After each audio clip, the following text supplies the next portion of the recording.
So essentially what we're after is we're after you to join in the Nearpod, all right? Thinking about what inflation is, why inflation is considered evil, and how we might reduce inflation, how we might solve the problem of inflation, all right? And if we can, what sorts of policies might be beneficial for us to use. All right, so what was the measure that we discussed the other day by which we were able to actually measure inflation? What was it called?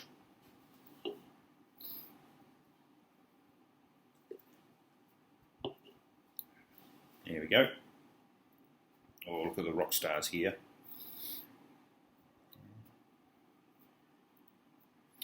All right, have a post. Team, which answer is it?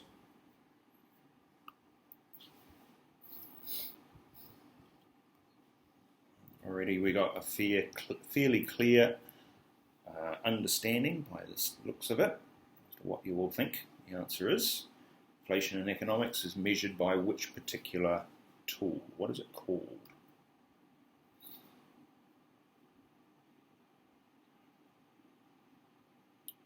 Still waiting on a couple to put an answer in.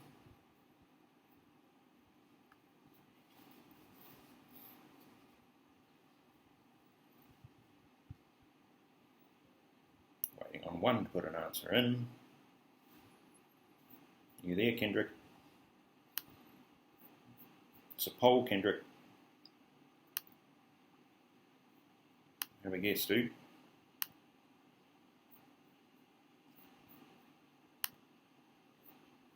There we go. All right, so 100% of us have said that we need to consider the change in the CPI, the percentage change in the CPI. That's what we said. There was another one in there you may have seen called the PPI. You may have seen that, and you may have just thought I was pulling your leg with regards to a PPI. But just in the chat section, what do you think the PPI is? If the CPI is the Consumer Price Index, what might the PPI be? What do you think?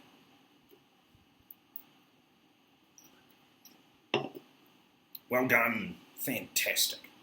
Absolutely right. It's the it's the Producer Price Index. All right, the PPI. Well done, team. So even if you are a producer, if you are a producer and you are thinking to yourself, I'm interested in this idea of inflation as well, I'm not just concerned about consumers and what they buy, I'm interested as a producer of business in the cost of raw materials, because those raw materials I'm going to need to use to produce my goods and services. So I need an indicator of inflation too. So they've created in many parts of the world a PPI, a Producer Price Index. There is also one called the Capital Goods Price Index, which is CGPI, all right, and that's again for producers. It's specific to the resource of capital goods and the prices of those. All right, so next thing to think about is this, the CPI, right? What happens if products change their quality? What happens if product consumption patterns change? What about time lags? If we're using the quantities that we've purchased as a weighting, we're actually going to be ignoring the percentage of income spent on the item.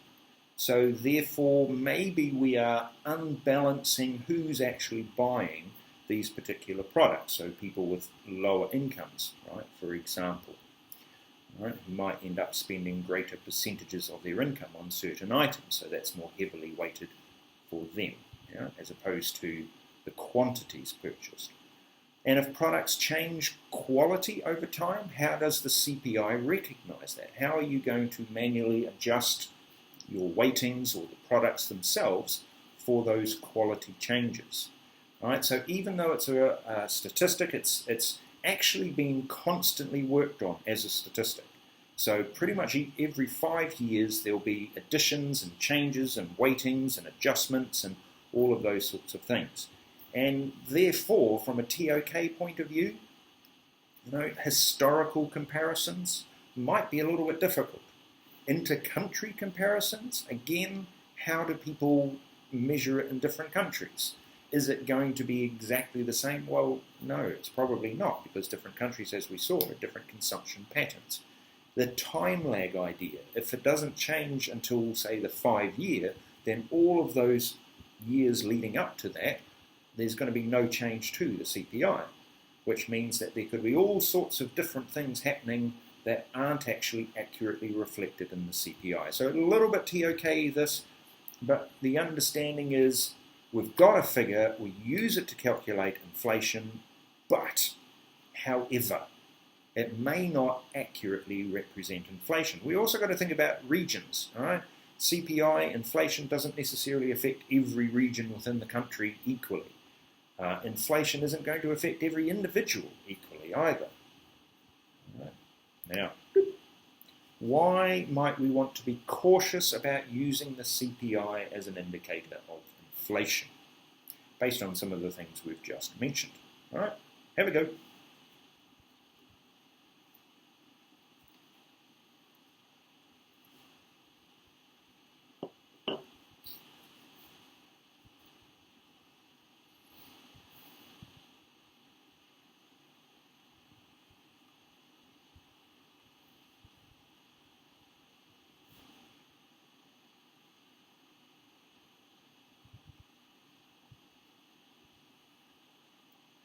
Three reasons why we might want to be cautious if we are using the CPI as an indicator of inflation.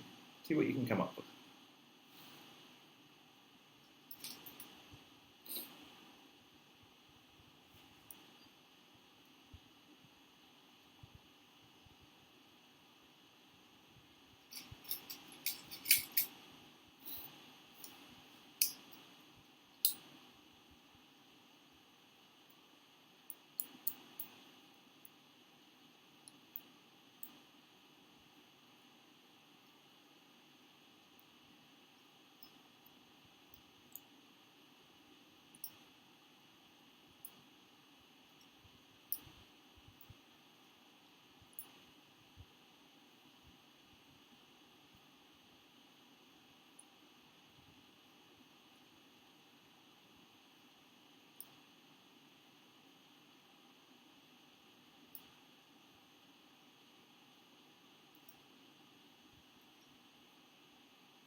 Here we go.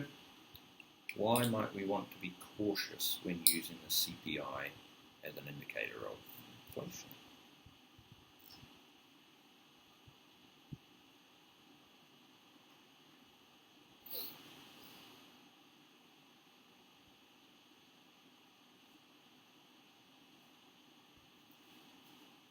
Here we go.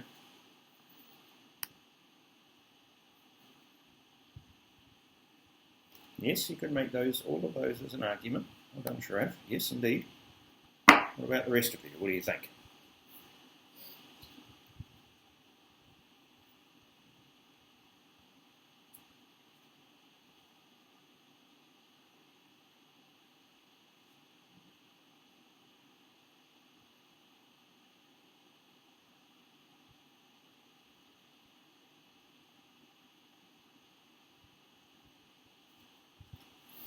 Here we go. Product quality may change. Yes. Product comparison, consumption patterns may change. Yes. Time lags. Absolutely well done. Compare between countries. Yes. Basket of goods may change drastically. Yes. There are time lags. Well done. Okay, income is not considered. Yes, indeed. Come on, Kendrick. Have a go. Consumption patterns change. That means things in the basket may not represent what people actually buy. Well done. Also, you have to consider the idea of averaging, because the basket is an average, so there really isn't going to be any one individual who buys everything in the basket. It's an average, probably the best way to explain it. People with different income levels buy different things. Those changes aren't reflected in the CPI. Well done. CPI cannot account for quality changes. Very good. Yes, indeed. New items into the market. Well done. changes, yes. Different rates of inflation, different income earners, consumers, yes. Well done, Wilson. Yes, it can. It can underestimate or overestimate inflation. You're absolutely right. Right. Effective quality changes and a lack of individual relevance. Yes, they're all significant, Sayun, and well worth being able to explain all of those points. CPI doesn't measure the change in the quality of a good. Yes. Product consumption patterns change. Yes, good. Well done. Doesn't take into account innovation, more weight to urban consumption. Yes, you're absolutely right there, Joel. That will be the case. Time lags, we ignore percentage of income spent on the good. Time lags plus doesn't apply for all people and quality changes. Good work done on. Yes, absolutely. So like many things, it's one of those sort of it depends answers. Yeah, you don't have any other clear measure of inflation, so the CPI is going to be our best tool when we're considering inflation. It's not that we're saying throw it away, it's that we're saying use it, but be cautious about what it's actually telling you. Right? Remember we talked about underlying inflation and headline inflation. Right? What is it actually telling you? Who is the inflation actually affecting? What parts of the economy, what parts of the consumption pattern are we measuring more heavily in the CPI basket which may be contributing to the inflation? And is that then a concern, or should we just not worry as much about that? Right. Next one. What types of inflation did we have? Now we had demand pull inflation. We talked about that one. You did a couple of exercises and teams about demand pull inflation, but also some cost push where we saw that there was aggregate supply shifting, right, and causing the price level, the general price level, to actually increase as a result of the increase in costs. There's also one to consider called monetary inflation, which is a little bit of maths, and you'll see there it says MV equals PQ. So if I open a whiteboard, hopefully the whiteboard will appear on your screens as well. I should be able to type into the whiteboard MV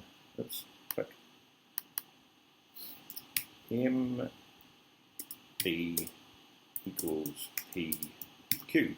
Now, depending on which textbook you read, you might read this as Fisher's identity. It's close to Fisher's identity. It's not quite. It's actually the quantity theory of money equation. And it has been around for quite some time, right? Where M is the money supply. And what we're going to do is we're going to multiply the money supply by what's called the velocity of circulation. Whew, fancy word, misspelled. Circulation. Right? Velocity, so that's about speed, those of you who are physics learners. But it's speed of circulation, so how fast does money go around the economy? So you remember our circular flow model. So the velocity of circulation is how long it takes for money to go all the way around the actual circular flow model. Right? So, and we used to do this sort of exercise, it's actually illegal, but you'd see people and they'd write on the banknote, okay, which is not the thing to do, clearly, and they'd write on the banknote and then see how long it takes before that sort of ends up somewhere where they can see it again, and it might take years, but it's that idea of circulation, you know?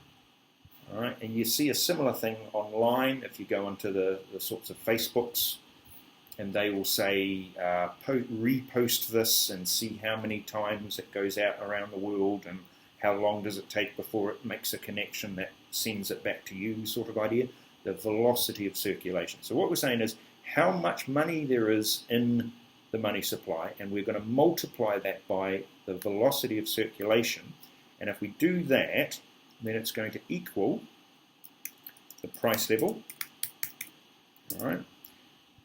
And again, multiplied by the quantity produced. So, in effect, GDP. All right? So, that's what we say. We're going to say that you have got a money, so there's money, cause of inflation, because there's your price level there. So if we were to see, and I'll leave that one for now, and I'll create another one over here. There it is. So if money was to increase, then this should lead to an increase in the price level. All right. And the reason we know this, is because what we assume, right? We assume that the velocity is constant and predictable, and we're also going to assume lots of assumptions. It's economics. We're going to assume that the quantity is fixed. All right. So therefore, the only things that are going to change. Move down. Yeah. Therefore, the only thing that changes when the price level, when the money supply is the price level. Now that turns out to be quite a nifty wee set of assumptions to make. Okay? Harley, please. No? Because I'm teaching. Okay. Alright. Now that interesting. Alright, now that produces quite a significant effect. Son, quiet please. Alright, now if I hit back, where does it go if I do back? No, don't want to go back. Close. Right, so that provides then for a really powerful tool in the sense that all we need to do to control inflation is to adjust the money supply. If we subscribe to this particular philosophy, that money multiplied by velocity is going to equal the price level times the level of output. All right? And it is a little bit of complicated maths in a way, but it kind of makes a lot of intuitive sense to a lot of people. And your monetary economists, they're going to favour this idea because it's a really quick tool to do. Now, yes, it's making huge assumptions, and right away you can say, well, what if the velocity of circulation isn't fixed? What if it isn't constant? What if it's just predictable? Right? Or what if it isn't predictable? What if it's just up and down? Then it's going to make this not work. Similarly here, if your quantity isn't fixed, then if that changes as well, then yeah, the change to the price level isn't going to be quite as clear as we assume it to be. So MV equals PQ. In some textbooks, it's written MV equals PY, okay, because it is, and because they interchange the Q and the Y. And as said, there's also what's called the Fisher identity, which is what this is based on. And if it's an identity, those of you who are mathematicians will recognize that it has the 3 lines signaling the relationship as opposed to the actual equation. So depending on which textbook or which article you read about the monetary causes of inflation, it'll either be MV equals PQ or it'll be MV equals PY, or they could even talk about the Fisher identity, and there is the philosophy of monetary economics tied quite tightly to that. All right, so next quick questions, thinking about the effects of inflation. So we've said that inflation is evil, all right? We don't want to have inflation. So now we need to explain to the examiner why we think inflation is as bad as it is, all right? So for example, if the prices are going up and down and all around, right, there is a lack of certainty with regards to pricing. And for businesses and for consumers, they're going to want to plan their expenditure, they're going to want to plan their investment. So any degree of uncertainty within the market with regards to prices is not going to help them. and it's more likely going to make them put off consumption and put off investment. So that will be a bit of a problem going forward. Also thinking about redistributive effects. So inflation is going to be regressive for low-income earners because the price levels are going up. They had a low income to start with, so they're going to end up having to spend more, okay? Particularly those who are on fixed incomes. So it might be a low income and a fixed income. They can't change their income, so therefore they are doubly penalised in this redistributive way. Whereas landowners, property owners, that's the sort of the asset class, if you will, they actually will benefit because inflation is allowing their assets to increase in value. Admittedly, real value versus inflated value, but still, they should, in that sense, benefit. Savers, the people who are putting their money into the bank accounts to save, well, assuming that there's no change in interest rates, those savers are actually going to lose out because inflation is going to rob them of the rate of return, right? And that has an impact then going forward with regards to the pool of money available for investment and has quite a significant effect on your economy. Borrowers, they're actually going to gain, right? So people who borrow money, because when you are returning money that you've borrowed, so you're repaying it, that repayment is actually going to be worth less in the future because of inflation effects than it was when you used it to buy things. So it's actually in your interest when inflation is occurring to borrow money, right? So that's kind of a what do they call it? The term they might use is a perversity of the effect of inflation. And export competitiveness. We haven't dealt with international trade yet, but we will get there eventually. But thinking about export competitiveness, how expensive the products are that we are exporting, right? Hoping that people on the other side of the transaction will buy them.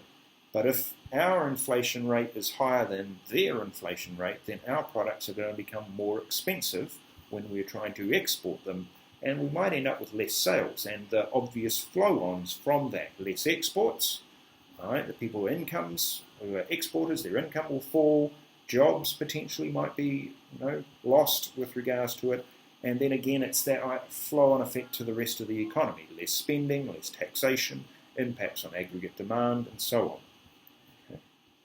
So quite a lot there to consider, and it's a lot to think about, but I would like you to have a go at explaining two of those rather negative effects of inflation. There you go.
Have a go. Two effects of inflation.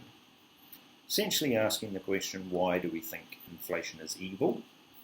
Or if you like, just examining the effects on different stakeholders of inflation. So, Fatima, what have we got?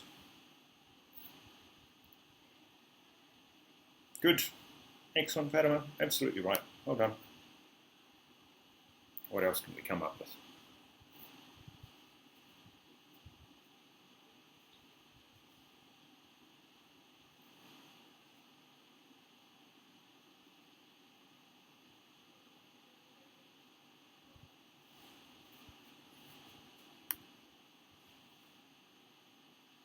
Yeah, thinking you meaning consumers and producers, but yes, Times, yes. Well done. Absolutely right, Max. Very good.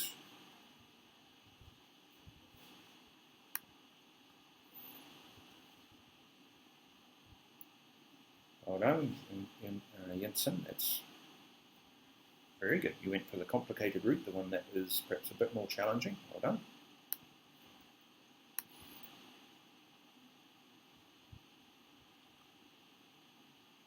Well done, Sharaf. Absolutely right. Jan. Good. Oh, goodness me, we've got a full explanation here.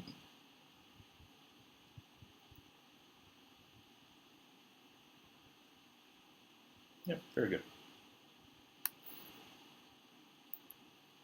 All right, you'll be able to fully explain that in an exam, and you'll do very well, Ariane.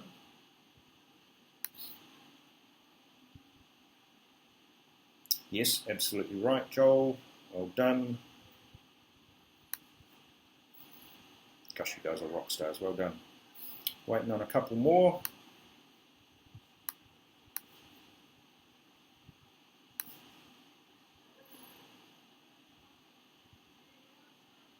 Yes, Kendrick, that's right. Well done. Miss Ann.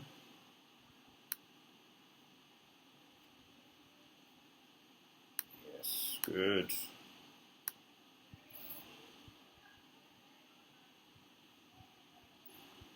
That's good.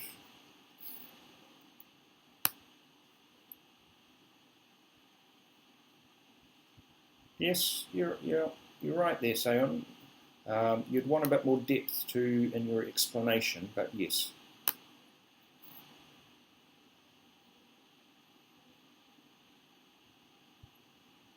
Yes, good. Well done. Well done, Joel. Excellent.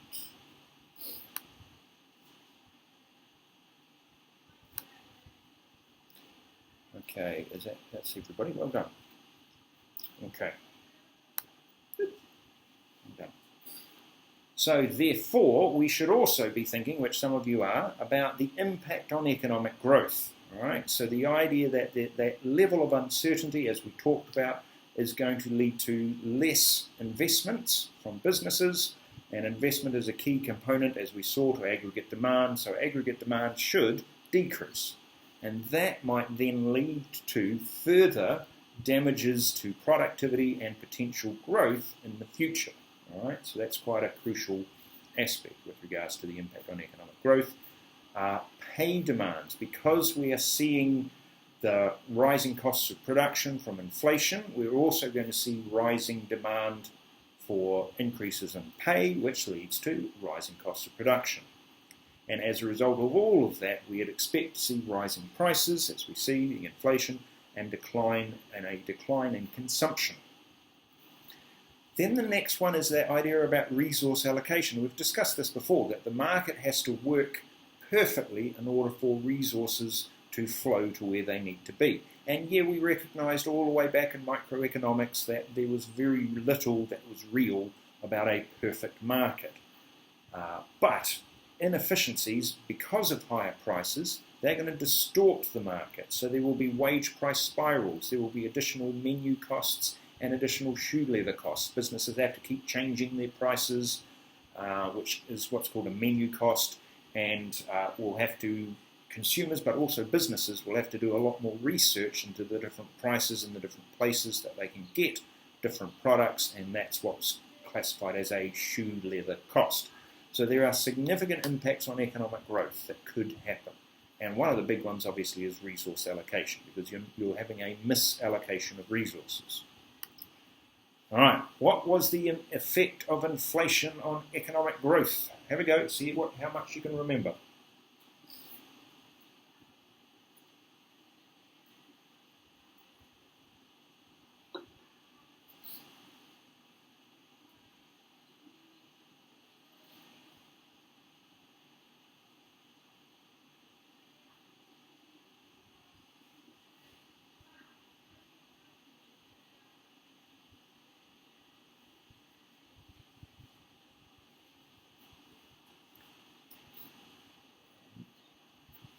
Here we go.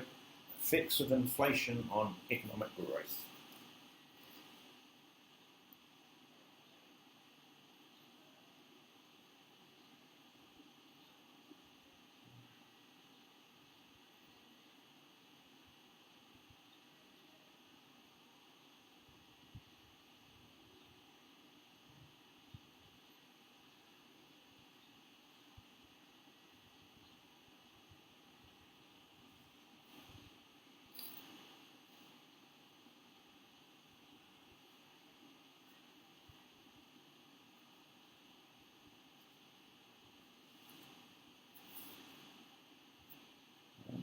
Inflation's effects on economic growth.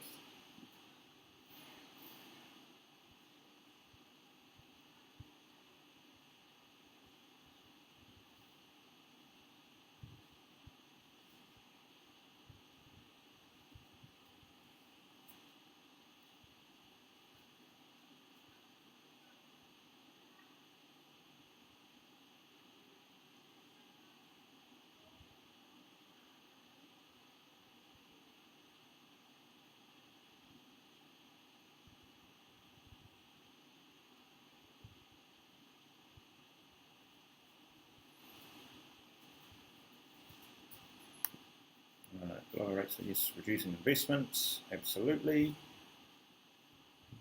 Yes, cost of production, well done. Work Fatima, we've got here Sharaf. Yes, good, very good Sharaf.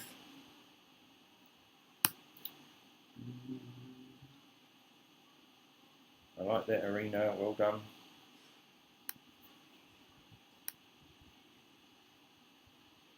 Yes, Winhow, that's right.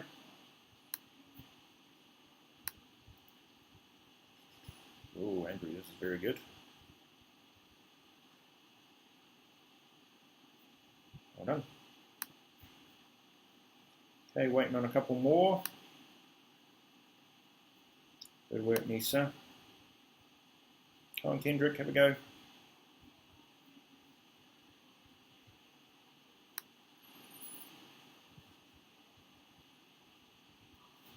Good work, Ariane.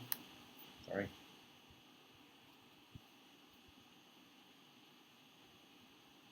Not yet.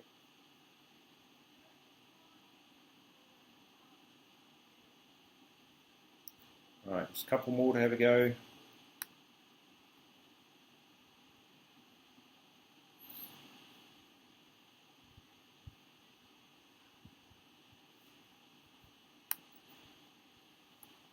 Right.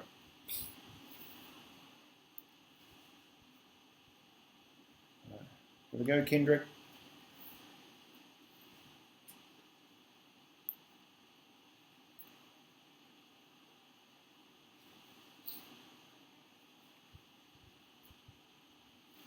Okay, so what you're doing here is this is an explanation skill. Okay, there's, you could foresee this as being up to a 10-mark sort of question. However, you're more likely to see the linking between the concept of inflation and unemployment and the impact on economic growth as a full question. Or you could get a B, so this would be paper 1, you get about part B, which would be evaluating, right, government policies, in which case you'd also comment on the policies that cause the effects, or the policies that are designed to limit the effects of inflation on economic growth. So there is a number of ways this could come about, this particular question, even to the extent where in a paper 2 or a paper 3 potentially, you could just be asked a short response question just to explain one effect or explain 2 effects sort of idea. So how on earth are you going to remember all of that? Well, thanks to Mr. Huang, he has come up with, a textbook author, economics teacher from Hong Kong, he has come up with what is this called, a mnemonic, and his mnemonic is reuser. Right? So apologies if you don't like the term reuser, as in, you're a bit of a user, and you've done it again, so you're a reuser. All right? redistributive effects, export competitiveness, uncertainty, savings, economic growth impacts, and resource allocation, so reuser. So coming up with mnemonics, different ways to help you remember. This is not remembering terms as such, but it is remembering effects of inflation on an economy. So these can be little ways that will help so that you can just all of a sudden, these are the effects, I need to write them in, bang. All right, it's quite helpful. Reuser. What does reuser stand for again?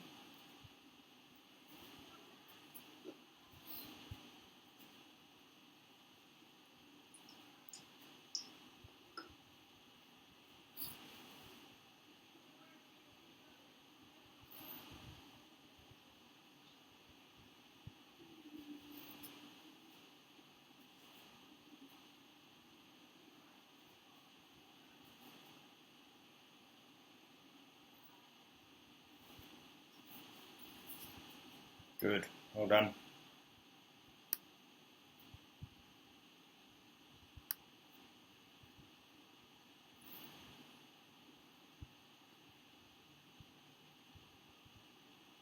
I've been a big fan of mnemonics. I used to use them when I was at school learning complicated things.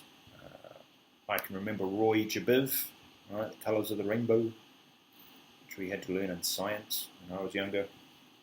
Mrs. Gren, which is something about biological processes and respiration. I had, when I was doing music, Every Good Boy Deserves Fruit. Right, so these are tools that can be quite successful in helping you to remember relatively complicated ideas and understandings. Right. Okay, moving on. Is deflation worse than inflation? Now, we understand what deflation is. You had a wee go at that the other day. You looked at inflation, disinflation, and deflation. And we talked about how the common misconceptions or misunderstandings between the three and what that all meant. But deflation, is it actually worse than inflation? Could you, say that it is? Because it's the decline in the value of the assets. So is that worse than an inflated value of the assets? Is the decline in the value of the assets worse than the reduction in purchasing power for consumers? Now, the reason why I'm sort of lingering a little bit on this is that there is an upcoming practice question that is going to ask you exactly this. Right? So please don't be too surprised when all of a sudden, boop, into the classwork section of the classroom, up comes a practice question asking you about whether deflation is actually worse than inflation. Right? Yeah, so that's going to happen at some point soon. Now, to give you a bit of a hint with regards to this, because it's going to be up to you. You can write it, you can do your own research with regards to it. And I've posted some things about inflation, but also there will be a posting about deflation that will also arrive. But there is this idea here. Again, this is thanks to Mr. Huang, who came up with this particular acronym, mnemonic, with regards to the costs of deflation. And it's kind of a cool, styly one, so little wee glasses on. And it's RU Cupid. All right, so there will be redistributive effects with regards to deflation. There will be a certain level of uncertainty, so you can, link that to the inflation costs. Consumption is going to be deferred, that means put off. There will be some unemployment issues, so maybe this is where we link the idea of the inflation topic, or deflation in this context, with unemployment. Policy ineffectiveness, that it deserves a little bit of explaining. All right. Can you solve deflation as easily as you could solve inflation? Inefficient resource allocations. So that's the same basic idea as we had with inflation, where we're going to see a misallocation of resources and the levels of debt, right? Because you've got the reverse situation where before, if you were borrowing money, it was actually to your benefit, because what was happening was when you were repaying the money, it was actually worth less to you than it was to to the person that you're borrowing the money off. It's actually worth less to them. Yeah. Whereas in this context, it's actually more. So it's actually more expensive for you to borrow money. So the levels of debt are actually going to grow under a situation of deflation, which isn't what you want. Okay. So the idea here that you're answering is deflation worse than inflation? And as said, there will be a practice question that's going to pop up, and this is the sort of analysis I would like you to use. Essentially comparing the two costs, maybe including a case study or two to try and come up with an overall conclusion. All right, so that's just asking you about those effects there. Now I'm going to stop here. We'll stop the sharing, go back to the meat. Yes, C3PO from the previous question about the CPI. C3PO is the robot from Star Wars, the little one. All right, they go bleep bleep. All right, so I thought I'd put that in because I found it funny. Now, team, here's what you need to be thinking about. All right, I would like you please to be reviewing your concepts on inflation. There's quite a lot that we've gone through, including the calculations, but specifically today the effects of inflation, and also a brief look at the effects of deflation. I'm going to allow you to do a bit of research into the effects of deflation, because what I want you to do is to write about the comparison between deflation and inflation. Right? That's going to be something that I would like you to write up. Right? And that's going to appear in the classroom, I think, today. I've also posted a couple of resources about inflation that you can work your way through, and with the deflation question there's another resource about deflation. All right, so that's what's going to be happening over the next little while for you. We've got tomorrow as a break, so do have a mental break as well. It's always better to have a mental break than a breakdown, I always say. But yes, do consider those key aspects. When we come back, we'll obviously be back on the Friday, and we will pick up from here, and we will be discussing again the policies of fighting inflation and whether they're actually effective or not. In the deflation one, as we've already seen, there's a question about the effectiveness of some of the policies dealing with deflation. All right, so does that make sense to everybody? Everybody understand what I'm wanting you to do? Yep. Fantastic. All right, so have a bit of a break, have a bit of a rest. The question is going to come up in the classroom that I would like you to work on. You've got, I think, a week to finish it, so you can do a bit of research behind it. You can actually write something really good. If you haven't yet started the planning for your IA Commentary 2, if you could do a bit of a look at that, that would be fantastic, so that I don't have to chase you, sending you emails saying, hey, look, you haven't done this. All right? It's a bit embarrassing otherwise. All right. Otherwise, as we'd say in the land of my birth, we will finish there for the day, so that you've got a little bit of a break as well. All right. As hei kōnera, have a fantastic day. See you, sir. Thank you. Yes, you can ask me something after class. Absolutely. Thank you, Mr. David. Thank you. See you. See you. Mr. David? Yeah. Would you mind having like a quick look at the links I put on for the planning thing? Yes. Just so I have time to change it if I need to. Yeah, do you want me to look at that now with you on the line, or do you want me to look at that later and then...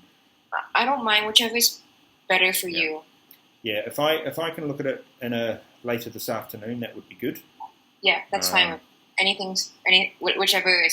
Whichever you prefer. Yeah, okay. that will be easier for me. Yeah. All right, thank you. Okay, thank you. Bye. Bye.